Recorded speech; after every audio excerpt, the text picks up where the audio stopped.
हाम्रो प्रधानमन्त्री भनेको भारतीय प्रधानमन्त्रीको कार्यान्वयन हो। नेपालमा भारत विरोधी सेन्टिमेन्टको विकास नहोस्, त्यो नबढोस्, भारत विरोधी गतिविधिलाई पत्थर पार्नुपर्छ भनेर उहाँहरूलाई होमवर्क दिएको छ के अरे नरेन्द्र मोदीले। त्यही होमवर्क गर्नुहुन्छ हाम्रो केपी शर्मा ओली। बाटोको उद्घाटन गर्दाखेरि त यदि यहाँ लकडाउन थिएन भने त झन् उग्र हुने भयो। अब त्यो कुरा चाहिँ नेपाल सरकारले तपाईँले भने जस्तै अब ग्रिन सिग्नल दिएर यति बेला उद्घाटन गर्नुभयो भने चाहिँ अनि तपाईँहरूलाई पनि अब कम यो विरोधको सामना गर्नु पर्ला। सरकारको मन्त्री बहालवाला, त्यो पनि विभागीय मन्त्री, भूमि व्यवस्थापन मन्त्री पद्म आर्यालले लिम्पियाधुरा नेपालको इतिहासमै नेपालमा थिएन भनेर भन्नुभयो। अनि सरकारको धारणा त आइसक्यो त, सम्बन्धित मन्त्रीले बोलेको छ। म त्यहाँ गएँ, कालापानीबाट चाहिँ मैले हवाई निरीक्षण गरेँ भनेर उहाँले ट्विट गर्नुभयो। त्यति बेलै मैले चाहिँ खण्डन गरेको थिएँ। त्यति बेलै त्यहाँबाट चाहिँ समाचार आएको थियो उहाँ 12 देखि 15 किलोमिटर दक्षिण मात्रै उहाँ चाहिँ उहाँको हेलिकप्टर गएको हो। उहाँ त्यतातिर छिर्ने प्रयासै गर्नु भएन। त्यहाँ मौसम खराब भन्ने कुरा आयो, तर उहाँ चाहिँ डरले फर्किनु भएको रहेछ, गोली हान्छ भनेर। त्यो नरेन्द्र मोदीको बर्थडेमा चाहिँ 3-3टा भाषामा चाहिँ बधाई पठाउने अनि ट्विट गर्नु पर्दैन। हामी चाहिँ नरेन्द्र मोदीको सरकारले जुन काम गरेको छ त्यसको चाहिँ हामी भर्त्सना गर्छौँ, तर हामी चाहिँ अब यसलाई अन्तर्राष्ट्रियकरण गर्छौँ।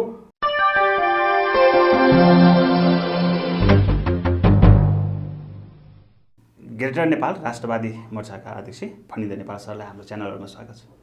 यहाँलाई धन्यवाद। अब अहिले तपाईँहरूको यो आन्दोलनको घोषणा पनि सुनियो होइन, विज्ञप्ति पनि निकाल्नु भएको छ, कस्तो रणनीति छ अहिले? आन्दोलनको घोषणा चाहिँ गरिसकेको छैन, विज्ञप्ति त हिजो निकालियो। अब विज्ञप्तिको चाहिँ खास उद्देश्य के हो भने अब इन्डियाले जबरजस्ती नै गरेर बाटो बनाएको हो। यद्यपि जबरजस्ती भन्ने कुरा चाहिँ त्यहाँ मिल्दैन होला, सिनारियो चाहिँ देखिँदैन, किनभने उसले लगातार 13 वर्षदेखि बाटो बनाइरहेको छ।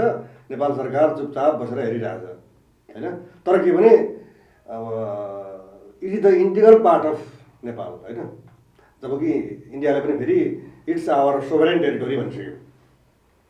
परराष्ट्र मन्त्रालयले विज्ञप्ति निकाल्यो, काउन्टरमा बेलुकै उसले पनि निकालिहाल्यो। निकाल्दाखेरि चाहिँ त्यसको चाहिँ प्याराग्राफ 2मा चाहिँ सोभरेन टेरिटोरी हो हाम्रो, त्यस कारण हामीले चाहिँ नेपालको जमिनमा बाटो बनाएकै छैन भने।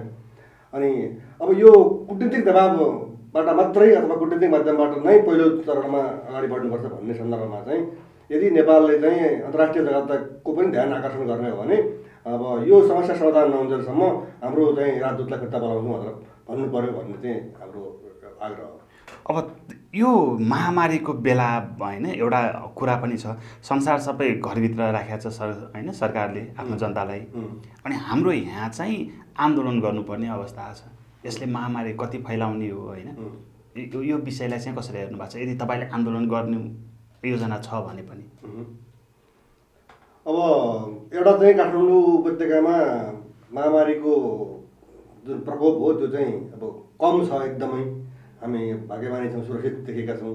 यद्यपि अब कुनै पनि ढङ्गले त्यो यदि कसैमा छ भने त्यो चाहिँ आन्दोलनको दौरानमै त्यो चाहिँ अब एकअर्कालाई सङ्क्रमित पार्ने सम्भावना हुनसक्छ।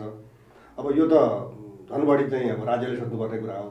अब देश लुटिएको छ भने नागरिकले त जिउ ज्यान छोडेर जाने हो। अब यो यति स्वाभिमान प्यारो कि ज्यान प्यारो भन्ने कुरा आयो अहिले चाहिँ होइन। अब तपाईँ एउटा होइन अभियन्ताको हिसाबले सोच्दाखेरि सरकारको विषयमा पछि कुरा गरौँला, तपाईँ एकजना अभियन्ताको हिसाबले कसरी सोच्नुहुन्छ यो कुरा? होइन, 8 तारिकमा जुन घटना घट्यो 9 तारिकदेखि त यहाँ चाहिँ आन्दोलन सुरु भइहाल्यो। जुन तौर तब्काबाट गरिए पनि जुन मात्रामा भए पनि सुरु भइसक्यो भने जो मान्छेहरू इन्डियन एम्बेसी अगाडि पुग्नु भएको छ अथवा जो चाहिँ अभियन्ताहरू चाहिँ जो नागरिकहरू चाहिँ यो माइतीघर मण्डलमा जानुभएको छ उहाँहरू सबै सचेत हुनुहुन्छ। उहाँलाई थाहा छ कोरोनाबाट आक्रान्त हुन सक्छौँ हामी भन्ने कुरा, तर देशको माटोको तुलनामा ज्यान चाहिँ महत्त्वपूर्ण भएन। अब यो विषयलाई चाहिँ सरकारले कसरी हेरेको छ? कति सचेत? सरकारको मन्त्री बहालवाला, त्यो पनि विभागीय मन्त्री, भूमि व्यवस्थापन मन्त्री पद्म आर्यालले लिम्पियाधुरा नेपालको इतिहासमै नेपालमा थिएन भनेर अनि सरकारको धारणा त आइसक्यो त, सम्बन्धित मन्त्रीले बोलेको छ। अब सामान्य अर्थमा भन्दाखेरि के बुझ्ने यो कुरालाई? उहाँले बोल्नु भएको छ इतिहासमा छैन भन्ने कुरा होइन, के अर्थ राख्यो अब यसले? यसको अर्थ के राख्यो भने हामीले कराउनु बेकार छ, त्यो हाम्रो छँदै थिएन, इन्डियाको जमिन हामीले हाम्रो भनेर हुन्छ भन्न खोजेको पदवारहरूले।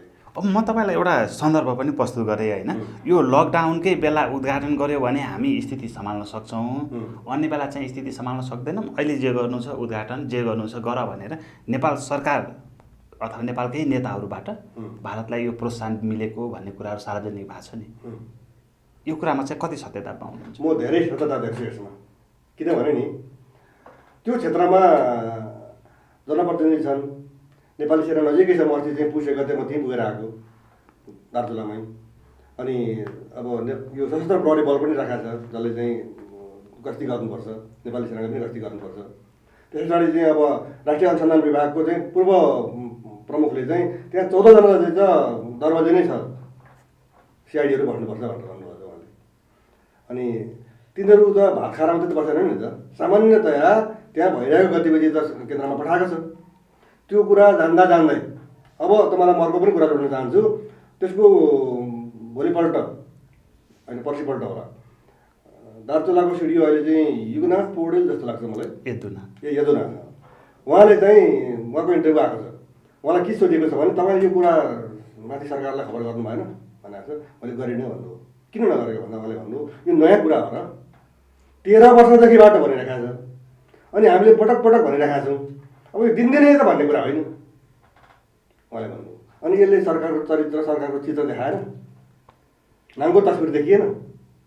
अघि तपाईँले भन्नुभयो नि अब किन उसले चाहिँ यो कोरोना महामारीलाई रोज्यो भन्ने कुरा चाहिँ तपाईँले भनेको कुरामा सत्यता छ। किनभने जब उसले चाहिँ गएको मलाई लाग्छ कार्तिक 16 नोभेम्बर 1-2 मा चाहिँ उसले जुन पोलिटिकल म्यापमा हाम्रो जमिन राख्यो नि, त्यसको विरुद्धमा त यहाँ धेरै ठुलो गभर्नर मचियो यद्यपि त्यो पछि चाहिँ बत्ती अफ गरेर चाहिँ ठ्याक्कै उपनिर्वाचनपछि सेलायो।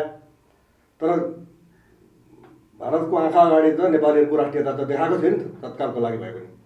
उसले त्यो कुरा देख्यो, त्यही कारण अब बाटोको उद्घाटन गर्दाखेरि त यदि यहाँ लकडाउन थिएन भने त झन् उग्रो हुने भयो।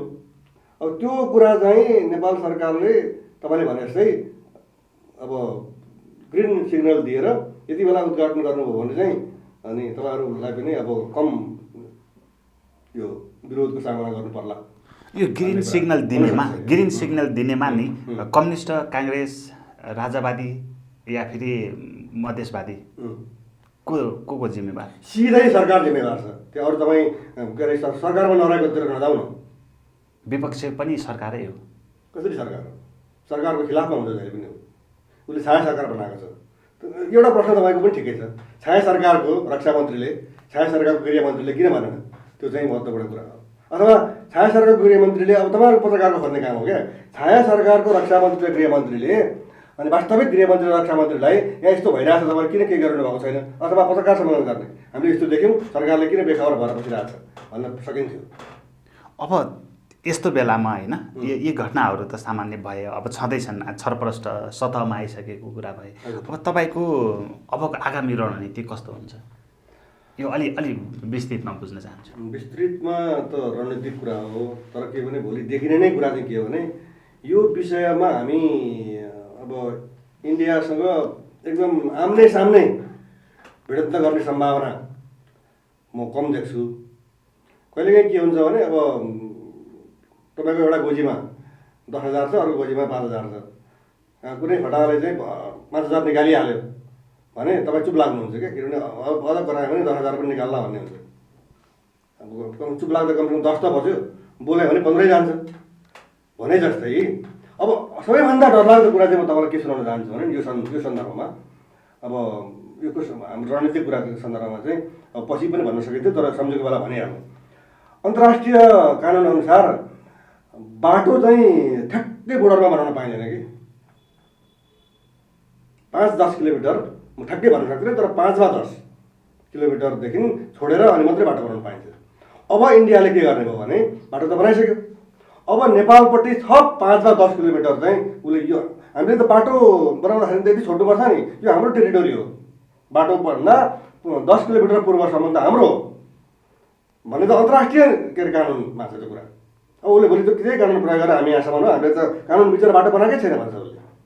तपाईँले अहिले मलाई सोध्नुभयो कि रणनीति के छ भन्ने सन्दर्भमा। अब त्यस कारण हामीले कूटनीति र अन्तर्राष्ट्रिय जगतलाई यसको बारेमा जानकारी गराउनुपर्छ। अब त्यो चाहिँ कुन ढङ्गले कसरी गर्न सकिन्छ त्यसको चाहिँ अब म एकदम साथीहरूसँग घनीभूत छलफलमा छु। किनभने हामीले चाहिँ मानिसहरूको अनि सर्वसाधारण र बुद्धिजीवीहरूको पनि एउटा मलाई चाहिँ दबाब के छ भने अब तपाईँहरूले उठाएको मुद्दा यसरी सरपष्ट भएर बाहिर आयो।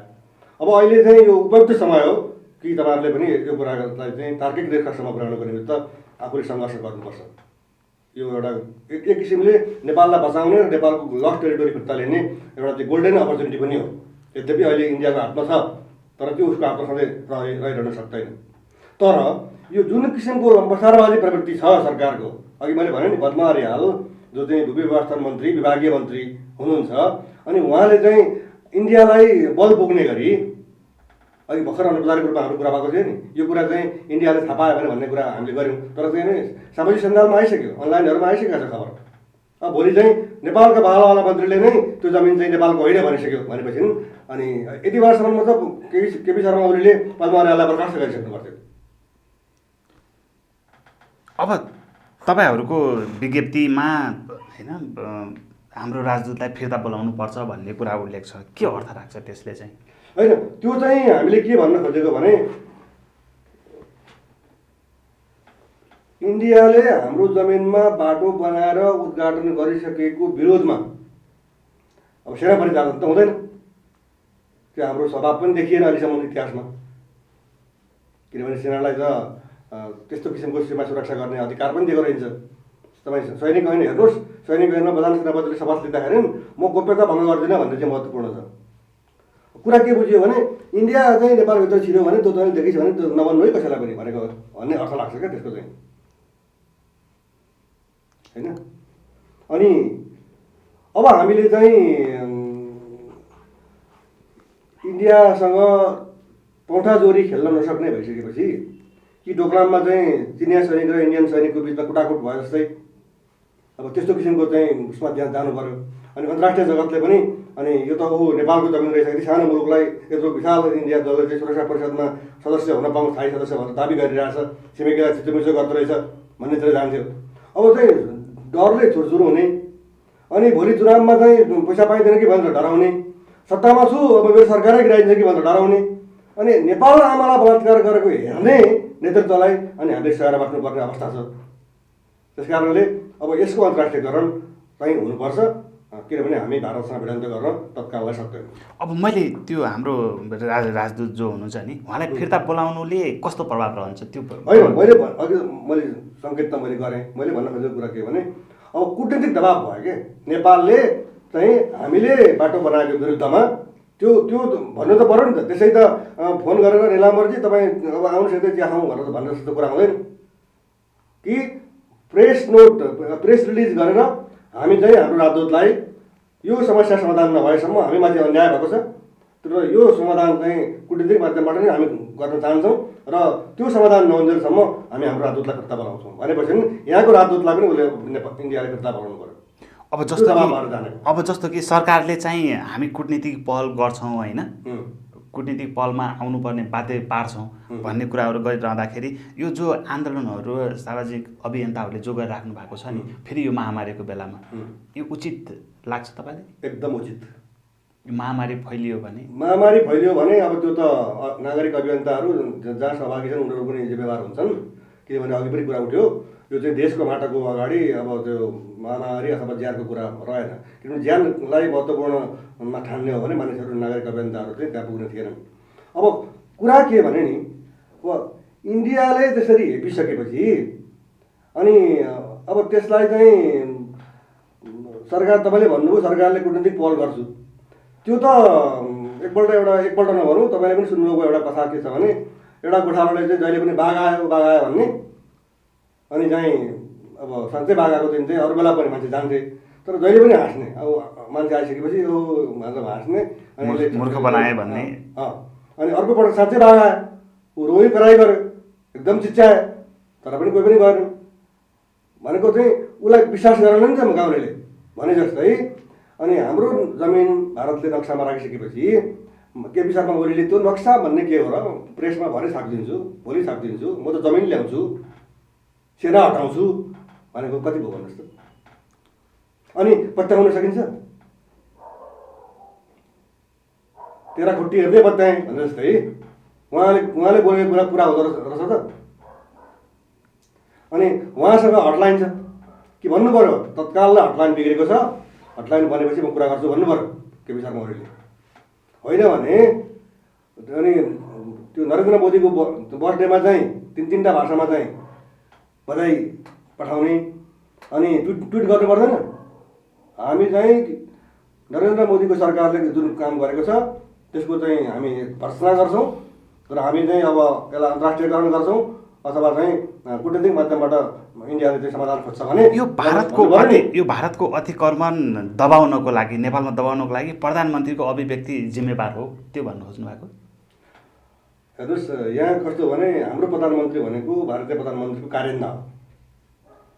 नेपालमा भारत विरोधी सेन्टिमेन्टको विकास नहोस्, त्यो नबढोस्, भारत विरोधी गतिविधिलाई पत्थर पार्नुपर्छ भनेर उहाँहरूलाई होमवर्क दिएको छ के अरे नरेन्द्र मोदीले।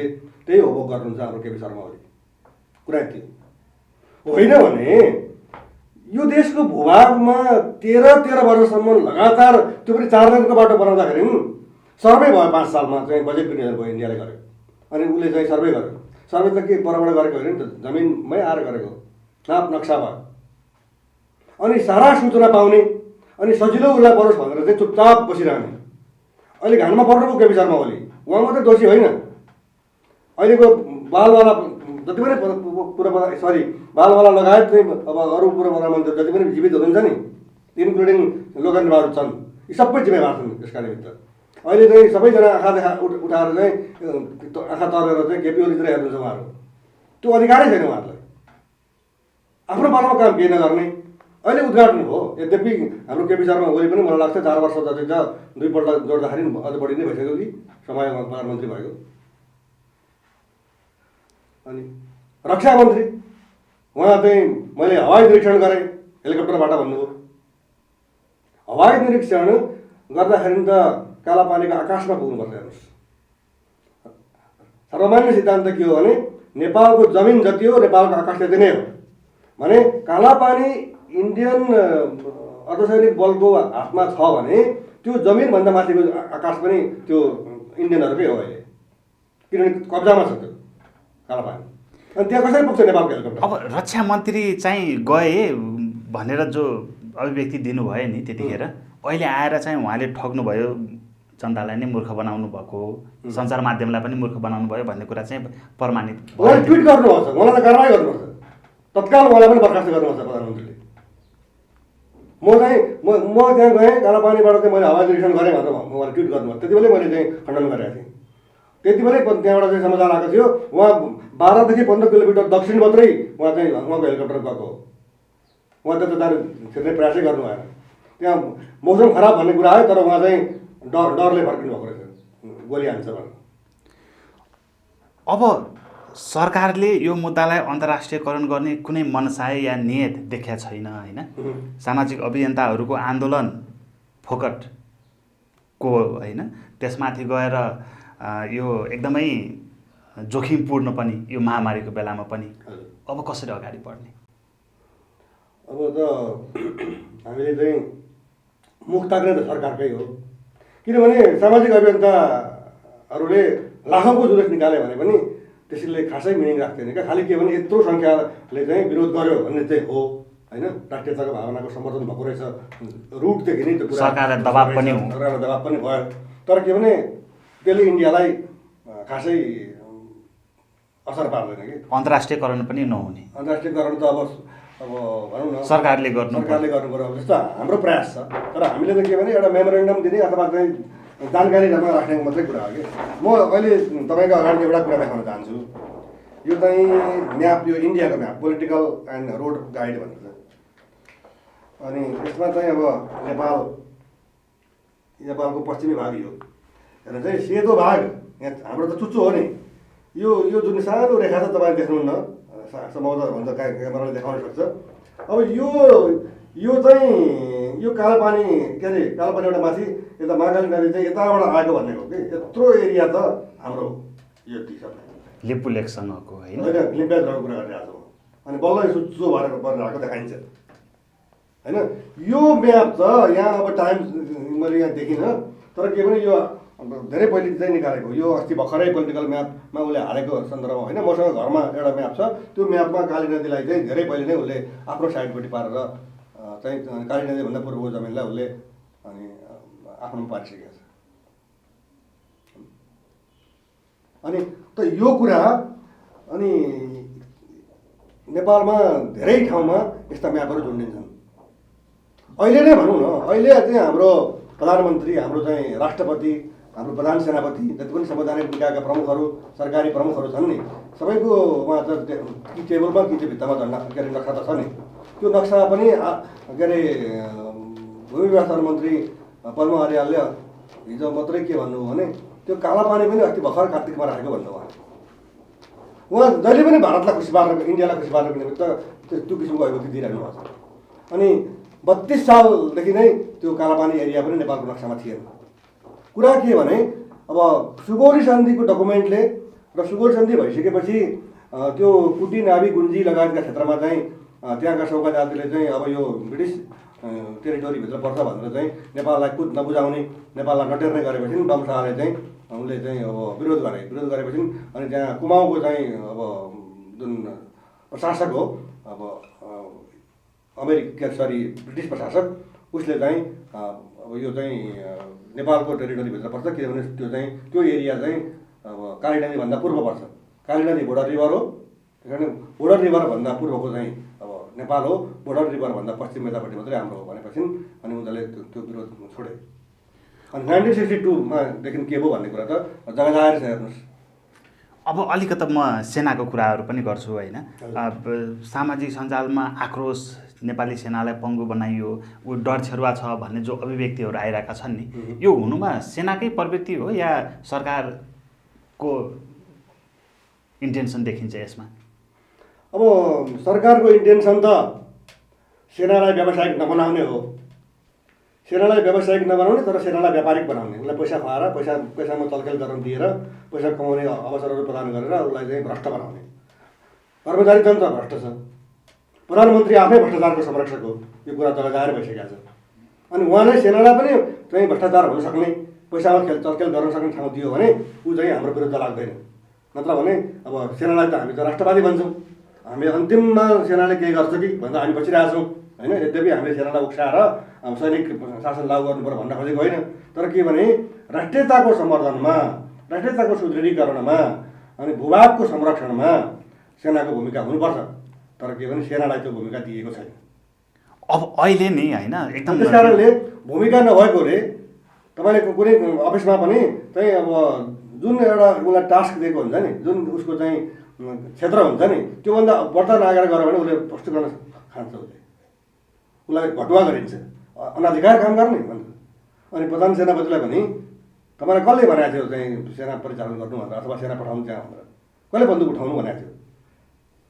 तपाईँ आफू खुसी गर्ने, तपाईँको सेना, तपाईँको मातहतमा चलाएको सरकार भनौँ उहाँले के जवाब दियो? अब यो भारत विरोधी जो आन्दोलन उठेको छ नि होइन, अब यस्ता आन्दोलनहरू भारत विरोधी उठ्यो भने प्रधानमन्त्रीको फ्याट्ट अभिव्यक्ति आउँछ यो शान्त गराउनको लागि, आन्दोलन दबाउनको लागि।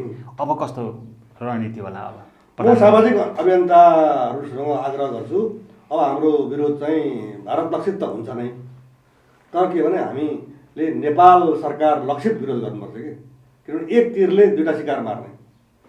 किनभने इन्डियाले बाटो बनाएको देख्दा देख्दै पनि नरोकेको हुँदा र देखिन भनेको हुँदा र झुट बोलेको हुँदा यो सरकार चाहिँ राष्ट्रवादी होइन, राष्ट्रघाती हो, यसलाई सत्तामा बस्ने अधिकार छैन भन्नेतिर अब चाहिँ आन्दोलन केन्द्रित हुनुपर्छ भन्ने ठान्छु। हस्, आफ्नो महत्त्वपूर्ण समय र विचार राख्नु त्यसको लागि ग्रेटर नेपाल राष्ट्रवादी मोर्चाका अध्यक्ष फणिन्द्र नेपाल सरलाई धेरै धेरै धन्यवाद। अब यो महत्त्वपूर्ण विषयमा अब मलाई तपाईँले बोलाएर फेरि अर्कोपटक मेरा विचारहरू राख्ने अवसर दिनुभयो र मेरा शुभचिन्तक साथीहरू जसले मलाई हेरिरहनु भएको छ, उहाँहरूले पनि अब चाहिँ हामीले निरन्तर यो विषय उठाइराखेको हुनाले अब फणेन्द्र नेपालले कस्तो किसिमको गतिविधि गर्न सक्छ होला भन्ने जुन उहाँहरूले मलाई आशा गरेर हेरिरहनु भएको छ। अब त्यसको निमित्त पनि एउटा चाहिँ सन्देश जाने ढङ्गको अवसर मलाई प्रदान गर्नुभयो। त्यसका निमित्त म तपाईँहरू दुवैजना र चाहिँ एउटा यो टेलिभिजन परिवारप्रति पनि म आभारी छु। धन्यवाद।